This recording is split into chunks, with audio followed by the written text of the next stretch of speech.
नमस्कार दोस्तों, स्वागत है आपका SSC learning point by Singh sir. आज हम करेंगे 17 मार्च की शिफ्ट 1 का पेपर। ठीक है, आप लोग मेंस की तैयारी अच्छे से करते रहिए। और हाँ, ईडीएम की आपकी क्विज है ना, जो सीपीओ 2022 की भी अपलोड हो गई है टेलीग्राम चैनल पर, उसको भी जाकर आप ज्वाइन कर सकते हैं। ठीक है, आप करते रहो तैयारी। देखो, अच्छे से मेहनत तो करनी पड़ेगी, क्योंकि देखो वैकेंसी के हिसाब से फॉर्म बहुत भरे हो जाते हैं। और सब लड़के देखो, अगर आप मीडियम ही पढ़ रहे हैं तो वो सभी लोग पढ़ते हैं, ऐसा लगभग सभी पढ़ते, तो आपको कुछ तो एक्स्ट्रा करना पड़ेगा। तो ये बात समझ लो, बिना इसके आप कुछ नहीं कर सकते। तो मेहनत करते रहो भाई, सबसे आसान चीज़ है जीवन में पढ़ाई। अगर वो भी नहीं कर पा रहे हो तो भैया अपने ऊपर लानत है तुमको। ठीक है, चलो फिर शुरू करते हैं। बाकी ज्ञान की बातें तो होती रहेंगी। अब यहाँ से देखो, ये सब कुछ तुमको इतना बढ़िया प्रेजेंट किया गया है। यहाँ से देखो, अगर हम C0 कर दें, कोई दिक्कत है? इसको 0 कर दो। यहाँ से ये 0 हुआ, यहाँ से 0 हुआ, जहां से कोई फर्क ना पड़े। अगर मान लो तुमको यहाँ पर कोई वैल्यू दे देता है AC बराबर कुछ, तो इसको 0 नहीं कर सकते। अभी यहाँ तो कोई फर्क ही नहीं पड़ा, तो सवाल बचा A + B = 0 और AB बराबर बचा -11 और A² + का B² हमसे पूछा गया। अब बताओ कितना आसान हो गया। इसका होल स्क्वायर करेंगे तो A² + का B² + का 2AB = 0 हो गया। अब ये निकालना था, इसकी वैल्यू तुम्हें पता नहीं, 11 दूनी 22 और 22 इधर पहुंच जाएगा तो ये आंसर। क्योंकि ये माइनस का था तो यहाँ पर 22 माइनस का रहता है, इधर जाता है प्लस का। बाकी कैलकुलेशन का खेल है पूरा। अब यहाँ से देखो, इससे हमें क्यूब पे जाना, तो इस पर जाने के लिए हमें पहले चाहिए होगी P + 1/, इसकी वैल्यू। तो यानी कि इधर दोनों तरफ 2 जोड़ दें, 2 जोड़ देंगे तो ये बन जाएगा P + 1/P का होल स्क्वायर, और ये बन गया तुम्हारा 4 का स्क्वायर। अब दोनों तरफ रूट ले लो तो आंसर क्या आ जाएगा? 1/P, यानी कि आंसर नहीं, ये आ जाएगा इसकी वैल्यू। जब ये भी हमें पता है इसका मान अगर A हो तो इसका मान निकालना हो तो A³ - 3 है। तो 4 चौकू 16 चौकू 64 -4 × 12, तो आंसर आ गया 52। अगला सवाल, एक परीक्षा में 3 छात्रों द्वारा प्राप्त औसत अंक इतने हैं। जब 2 और छात्र इसमें जुड़ जाए तो नए औसत में 5 की कमी हुई। यदि B A से 15 अंक अधिक प्राप्त करता है तो A द्वारा प्राप्त किए गए अंकों कितने? अब यहाँ से देखो, 3 लोगों का एवरेज कितना था? 55। अब 2 लोगों का एवरेज हमें अभी पता नहीं, लेकिन 5 की कमी हो गई तो ये कितना हो गया? 50। इनका डिफरेंस कितना है? 5 है। यानी कि 2 बराबर दे दिया, 5 कै गुना हो रहा था? 2.5 गुना। तो इसका 2.5 गुना कितना हो जाएगा भाई? यही तो करना पड़ेगा, नहीं 25 या 75। अब यहाँ से देखो, ये एवरेज से अधिक है तो ये एवरेज से कम होगा, यानी कि इतना कम होगा। तो 50 से अगर हम 8 घटा देंगे तो 42, यानी कि 42.5 आ गया इनका एवरेज। समझ गए? यानी कि 2 लोगों का एवरेज हमें पता लग गया 42.5। अगर इनका सम लिखते तो गुणा करना पड़ता, तो 42 दूनी 84, 85 आ गया दोनों का सम। यानी कि हमें पता लग गया A + B बराबर कितना है? 85 है। अब देखो, अब आते हैं सवाल पर। 15 अधिक है, यानी कि जो अधिक वाला ना उनको तो हटा दो 85 से। बते कितने हैं? 8 से 1 गया 3, 6। ठीक है, सॉरी 7 बचा है। अब यहाँ से क्या करते हैं, हमें 2 लोगों में बराबर बराबर बांट देना। तो देखो, एक को 35 मिले, एक को 35 मिले होंगे। अब जिसको ज्यादा मिले, यानी कि ये दोनों को बराबर बराबर वाले आ गए, जिसको ज्यादा मिले हैं, किसको ज्यादा मिले हैं? B A से 15 अंक अधिक प्राप्त करता। तो देखो, A का तो मान आ चुका है, B अधिक प्राप्त करता। अगर B का पूछता तो 0, 3 1 4 हो गया, 5 आंसर आ जाता। किसका? B का भी। तो दोनों आगे निकल के, तो इस तरीके से आप बेटर ढंग से कर सकते हैं। ठीक है, अगला सवाल करते हैं।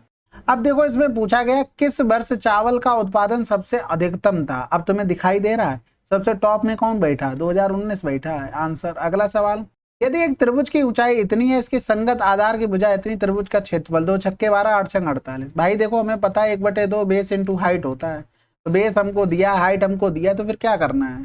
यदि किसी भिन्न के अंश में 140 की वृद्धि की जाए और भिन्न के हर में 20% की कमी की जाए तो परिणामी भिन्न 12/7 है, तो मूल्य भिन्न क्या होगी? तो देखो, यहाँ से अगर आप लिखना चाहते हो, जैसे इस तरीके से लिखा जाएगा, ये आपकी चीजें ये दिमाग में चलना चाहिए कि इतना ये लिखा जाएगा। कैलकुलेशन वाली चीज आपको डायरेक्ट लिखनी थी, बस इससे ज्यादा कुछ नहीं लिखना था। ठीक है, तो ये चीजें ध्यान रखा करो। जैसे अब 12/7 दिया था, हमें पता है 12/7, हमें पता है 140 की वृद्धि हुई, वो नीचे आना। तो इस तरीके से आप परसेंटेज ऐसे लिखो और ये ऊपर लिख दो, क्योंकि ये कटना है। तो जितनी कैलकुलेशन बचा सकते हैं भाई यार हमारा है। बाकी आपको पता है पेपर में कितना टाइम लगता है, सभी बहुत परेशान रहते हैं और सबको लाजमी भी है, क्योंकि इस तरीके से प्रैक्टिस नहीं करते। त्रिभुज ABC में MN BC के समानांतर है। ABC में MN BC के समानांतर है। M और N भुजा AB और AC के बिंदु है, पहले ही से लिख दिया भाई। चतुर्भुज MBCN का क्षेत्रफल यानी कि इसका क्षेत्रफल दे दिया हमको 130। तो कह रहा था AN यानी कि ये और NC यानी कि ये, यानी कि MAN का हमें बताना एरिया। अब यहाँ से देखो सिमिलरिटी वाली बात आ गई, यानी कि हमें समानांतर बोल दिया यानी कि सिमिलर होगा, नहीं बोलता तो फिर बनाना पड़ता, बनाने के लिए वो कुछ ना कुछ एक्स्ट्रा देता। जब तक अब अगर समांतर नहीं बोलेगा तब तक इसको नहीं कर सकते, उसने बोल दिया तो हमें पता है ये इसके बराबर होगा और ये कॉमन होगा, ये अल्फा होगा, ये अल्फा होगा, ये तो सभी को नॉर्मल पता है। यानी कि अगर हम भुजा में देखते हैं अगर ये 4 है तो ये टोटल कितनी होगी, 9 होगी। तो यही रेशियो इसमें चलता है, ये 4 होता 9 होता। अब हमें पता है सिमिलरिटी में कि हमारा अगर भुजाओं का रेशियो दिया गया है और हमें अगर निकालना हो एरिया तो भुजाओं का स्क्वायर हो जाता है। समझ गए बात को, ये तो पता होगी कि ये भी नहीं पता। यानी कि अगर इस छोटे त्रिभुज का लिखते तो 4 चौकू 16 और बड़े त्रिभुज का लिखते तो भुजा 9 है यानी कि 9 ने 81। अब इन दोनों को घटा देंगे तो इसका मान आ जाएगा, यानी कि यहाँ से देखो 80 से 10 गया 70, 70 से 5 और कम कर देंगे 65 आ गया। हमारे हिसाब से एरिया इतना, यानी कि 65 की वैल्यू हमें क्वेश्चन में दी गई 130। हमें चाहिए MAN की यानी कि 16 की वैल्यू। तो यहाँ से करेंगे 13 पंजे 65 हो गया, 5 दूनी 10 हो गया, 16 दूनी 32 आंसर। अगला सवाल, XYZ का अंतः केंद्र I है, यानी कि अंतः केंद्र वाली बात है। प्रॉपर्टी अगर पता होगी तो आपको चित्र बनाने की जरूरत नहीं है, ठीक है। यहाँ से YIZ 115 हो गया और ये क्या हो गया X Y और Z, और ये दे दिया क्या पूछा गया था, ठीक है, हम तो आंसर ही लिख दे रहे। तो हमें पता है अगर YIZ हमें लिखना है तो ये होता है 90 प्लस का कोण A/2। तो यहाँ पर इसकी वैल्यू हमको दी गई थी, माइनस का 90 करेंगे यानी कि घटाएंगे तो 5, 11 से 9 गया 2 गुणे 2 कर देंगे, एंगल ए का मान आ जाएगा 50। अमन घर से शहर की ओर 60 किलोमीटर प्रति घंटा की चाल से गाड़ी चलाता है और अपनी वापसी की यात्रा में वह इतने की चाल से गाड़ी चलाता है और घर पहुंचने में भी 1 घंटा अधिक लेता है।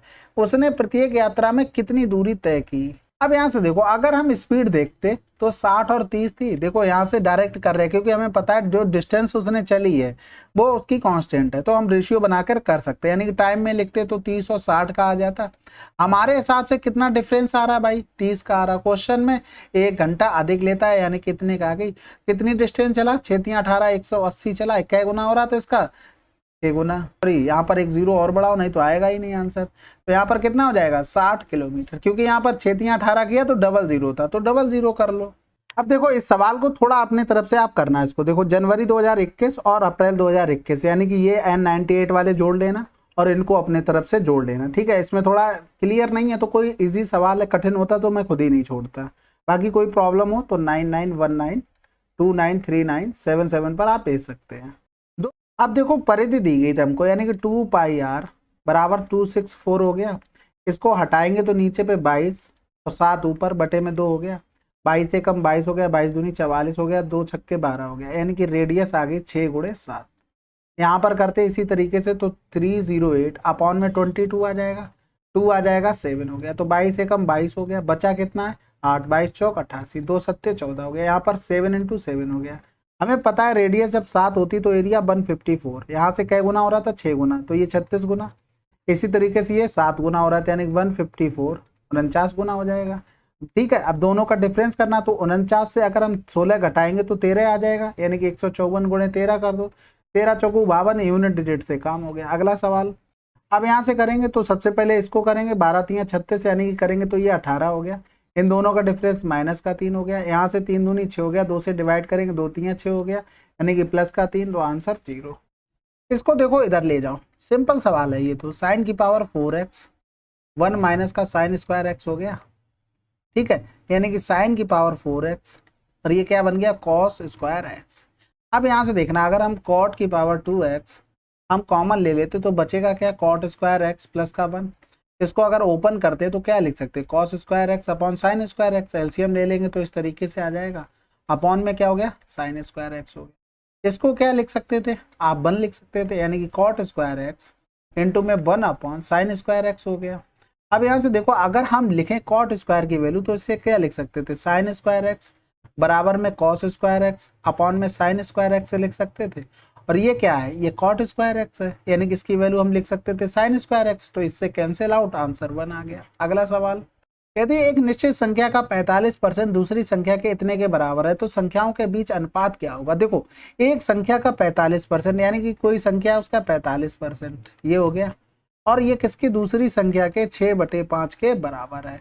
तो यहाँ से देखो जो कुछ कट रहा काट लो, 5 ने 45, 5 दूनी 10 हो गया, 5 चौकू 20 हो गया, 3 दूनी 6 हो गया, 3 त्रिका 9 हो गया, यानी कि फर्स्ट अपॉन सेकेंड 8/3 हो गया। अगला सवाल, दो अंकों की सभी विषम संख्याओं का योग कितना होगा। दो अंकों की पूछी गई यानी कि पहली संख्या कौन सी आ जाएगी 11, लास्ट में क्या आ जाएगा 99, इनका योग पूछा। पहले तो संख्याएं निकाल लो कितनी है, या तो एवरेज निकालो। एवरेज देखो जब डिफरेंस बराबर हो तो क्या करते हैं 99 प्लस का 1/2 लिखते हैं। अब यहाँ से अगर नंबर पता लग जाए ये कितनी संख्याएं हैं तो हमारा काम हो जाएगा, यानी कि नंबर निकालने के लिए 99 माइनस का 1 अपॉन में डिफरेंस कितने का रहा 2 का और प्लस का 1, ये फार्मूला होता है। 9 से 1 गया 8 हो गया, 9 से 1 गया 8/2 हो गया, प्लस का 1 हो गया, 2 चौकू 8, 2 चौकू 8 हो गया, यानी कि यहाँ से 45 आ गए। तो इनको जोड़ेंगे तो कितना आ जाएगा 9 1 10, 9 1 10 1 11 हो गया, बटे में 2 हो गया, गुणे में 45 हो गया। पहले गुणा कर लो नहीं तो दिक्कत होगी, थोड़ा बड़ा हो जाएगा, दिक्कत कुछ नहीं बस। तो 5 9 4 0 हो गया, बटे में 2 कर दो, 2 दूनी 4, 2 चौकू 8, 2 सत्ते 14, 2 पंजे 10। ठीक है, अब यहाँ से देखो ये फार्मूला है आपकी संख्याएं निकालने, क्या करते हैं लास्ट टर्म माइनस का फर्स्ट टर्म अपॉन में डिफरेंस प्लस का 1। तो डिफरेंस क्या होता है सभी विषम संख्याओं का 2 का डिफरेंस, तो 2 से भाग कर दिया। और ये अगर डिफरेंस बराबर हो तो एवरेज कैसे निकालते हैं, लास्ट संख्या प्लस का फर्स्ट नंबर और अपॉन में 2। अगला सवाल करते हैं। अब यहाँ से देखो इस वाले टर्म को क्या लिख सकते थे, कॉट स्क्वायर अभी छोड़ दो, 70 को हम लिख सकते थे कॉट 90 माइनस का 20 लिख सकते थे। अब 90 माइनस का फर्स्ट क्वाड्रेंट पे सभी प्लस होते, 90 पे चेंज भी होता, तो कॉट किस में चेंज होगा 10 में चेंज होगा, यानी कि 10 20 लिख सकते। तो इसकी जगह 10 स्क्वायर 20 हो गया, यानी कि sec square theta minus 10 square theta क्या होता 1 होता। तो आंसर 3/5। अब यहाँ से देखो फर्स्ट सवाल किया तो उसी तरीके से सी को कर देते हैं 0, खत्म करो इनको, यानी कि बचा a प्लस बी बराबर 7, ए बी बराबर हो गया 12 और ए स्क्वायर प्लस का बी स्क्वायर हमसे पूछा है। तो देखो इससे इस पर आने के लिए हमें क्या करना पड़ेगा, 7 का स्क्वायर माइनस का 2 इंटू ए बी, तो 7 का स्क्वायर मतलब 49 माइनस का 12 दूनी 24, तो आंसर आ गया 25। अब देखो अगर आप एक्स प्लस 1/x बराबर ए होता और आपको निकालना होता x square plus 1/x square, तो क्या करते ए स्क्वायर माइनस का 2 करते, होल स्क्वायर करके घटाते। अब यहाँ पर देखो गुणा तो करते हैं, इन दोनों का प्रोडक्ट करते हैं x इंटू 1/x, तो ये क्या होते हैं कट जाते हैं, तो यही फार्मूला बन के रह जाता है। यहाँ पर ये कटे नहीं, बाकी उसके बाद आप फार्मूला खोलेंगे तो बनेगा यही, बस ये लिखने का डायरेक्ट तरीका है, यानी कि इन दोनों का भी हम यहाँ प्रोडक्ट कर दिया, उसकी वैल्यू दी गई थी, आंसर आ गया। ठीक है, उस वृत्त का क्षेत्रफल ज्ञात कीजिए जिसकी परिधि 22 है, समझ लो, यानी कि अगर 7 होता तो क्या होती 44 होती, ये 154 होता। अब यहाँ पर आधी हो गई, कितनी होगी 22, तो ये भी तो आधा हुआ होगा, यानी कि एरिया आधा हुआ, तो एरिया कितना हुआ होगा इसका 1/4 हुआ होगा। समझ गए बात को, क्योंकि यहाँ पर रेडियस स्क्वायर में हो जाती है, तो इसको काटेंगे तो 4 तिया 12 हो गया, बचा कितना है 3, 4 सट्ठे 32 हो गया, 4 पंजे 20। इसके अलावा आपके पास फार्मूला है, पहले तो 2 पाई r बराबर 22 करेंगे, फिर यहाँ से रेडियस निकालेंगे आप, फिर फार्मूला लगाएंगे पाई r स्क्वायर। अगर याद होगा तो आप जल्दी कर लेंगे। कह रहा था वर्ष 52 में एल द्वारा ट्रक का उत्पादन वर्ष 52 में एम के उत्पादन का 24% है। तो देखो 52 की दोनों की बात हो रही है, 52 एल का देखो 60 और एम ने कितना किया 25, इसका 28% होगा। कहीं भी किसी भी सूरत से हो सकता है क्या, नहीं हो सकता है, तो पहला तो गलत हो गया। ठीक है, अब दूसरा देखो 22 में कंपनी एल द्वारा, 22 कहाँ है ये है कंपनी एल द्वारा, ठीक है 15 आ गया। फिर कह रहा था उत्पादन और वर्ष 22 में एम द्वारा ट्रक के उत्पादन का अनुपात यानी कि कितना है 50 है, तो 5 तिया 15, 5 एकम 5, 3:10 आया, लेकिन यहाँ पर तो 10:3 दिया, ये भी कैंसिल हो गया। फिर कह रहा था वर्ष 22 और 23 में कंपनी एल द्वारा ट्रक औसत उत्पादन 30 है, तो 22 और 23 40 20 60, 60 का अगर एवरेज 2 से भाग 30 हो गया, तो ये सही है। हमसे पूछा गया था कौन सा सही नहीं है, तो ऑप्शन 2 हो गए, आंसर लगा दो। अगला सवाल, वर्ष आर एस और टी में बी की कुल जनसंख्या और वर्ष पी क्यू आर में ए की कुल जनसंख्या का अनुपात क्या होगा। तो देखो आर एस टी में कह रहा था बी की यानी कि 200 300 और 3 2 550 हो गया। फिर आ गया पी क्यू आर यानी कि ऊपर वाले का लेना, वो भी ए में लेना है, यानी कि 4 2 6, 6 में 1 700, 7 3 10 हो गया, 1000 हो गया, यानी कि 0 से 0 ये हो गया 11, ये हो गया 20, आंसर। अगला सवाल, पारस को अपना माल इतने में बेचने पर इतने का लाभ होता है, इसका मतलब 1/3 हो गया। 3 हो गया हमारा कॉस्ट प्राइस, ये हो गया हमारा प्रॉफिट, यानी सेलिंग प्राइस कितना रहा होगा 4 रुपये, जिसकी वैल्यू है 960। 3 रुपये निकालेंगे तो हमारा आ गया कॉस्ट प्राइस। हमें चाहिए क्या 20% का लाभ, यानी कि 20% मतलब 1/5, यानी कि ये हो गया हमारा कॉस्ट प्राइस, ये हो गया हमारा प्रॉफिट, यानी क्या रुपये में बेचना पड़ेगा 6 में, तो 6/5 कर दो, सिंपल सी बात है। तो यहाँ से देखो जो कुछ कट रहा है ये तो 24 हो जाएगा, यहाँ से करेंगे 5 चौको 20 हो गया, 5 अट्ठे 40 हो गया, 6 तियां 18, 18 अट्ठे 144, हासिल लगा 14 हो गया, 18 चौक 72 और 14 कितना हो गया 86, आंसर। अगला सवाल, विक्रम एक पुस्तक के अंकित मूल्य पर 2 क्रमागत छूटे देता है तो इतने रुपए के एकल बट्टे के बराबर है। यदि पुस्तक का क्रय मूल्य इतना है तो उस पुस्तक का विक्रय मूल्य कितना होगा। देखो मार्क प्राइस अगर 100 होता, इस पर हम 20% की छूट देते तो कितने का बचता 80, फिर इस पर हमने 10% की छूट दे दी तो 90 9 अट्ठे 72 रुपए की चीज बची। हमारे हिसाब से कितनी एकल छूट हुई 28 रुपए की। 28 की वैल्यू कितनी दी है 252। हमें निकालना क्या 72 बराबर, क्योंकि हमें सेलिंग प्राइस चाहिए तभी तो हम प्रॉफिट बता पाएंगे। तो सेलिंग प्राइस कितना हो रहा है 72 रुपए, तो यहाँ पर देखो 252 अपॉन में हो गया 28, गुणे कर देंगे 72, तो 4 सत्ते 28 हो गया। यहाँ से करेंगे 4 चंग 24 और 4 तियां 12 हो गया, 7 ने 63 हो गया, यानी कि हमारा सेलिंग प्राइस आ गया क्या 9 गुणे 72। कॉस्ट प्राइस हमारा कितना था 600 रुपया था, यानी कि इन दोनों का रेशियो बनाकर हम इजी कर ले, हमारे कैलकुलेशन करनी है। अच्छा रुपया निकालना तो ठीक है रुपया निकाल लो, फिर 9 दूनी 18 हो गया, 9 सत्ते 63, 1 64 हो गया, इन दोनों में डिफरेंस 48 का, यानी कि फायदा कितने को हुआ 48 का। अगला सवाल, एक कोण के पूरक कोण का tan किस कोण के समान होगा।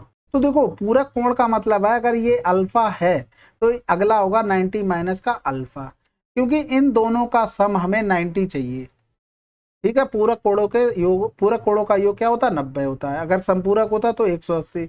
अगर यहाँ से देखते 90 10 90 माइनस का अल्फा, तो ये चेंज किस में होगा कॉट में, यानी कि कॉट अल्फा, आंसर। अगला सवाल, ए अकेले किसी कार को इतने दिनों में, ए द्वारा इसी कार को 20% कितने दिनों में किया जा सकता है। तो देखो 20% का मतलब 1/5 हो गया, यानी कि 5 पूरा काम हो गया, इसमें से एक काम करना, तो 5 काम कर रहा था 40 दिन में, तो एक काम कितने दिन में करेगा 8 दिन में करेगा, आंसर। अगला सवाल, साधारण ब्याज की योजना में निवेश करने पर 3000 की राशि 6000 हो जाती है। यदि ब्याज का वार्षिक दर वर्षों की संख्या जिसके लिए राशि का निवेश किया गया था समान है तो वार्षिक ब्याज की दर क्या होगी। देखो यहाँ से डिफरेंस कितना हो रहा 3, यानी कि 3000 रुपए पर उसे 3000 का ही ब्याज मिल गया।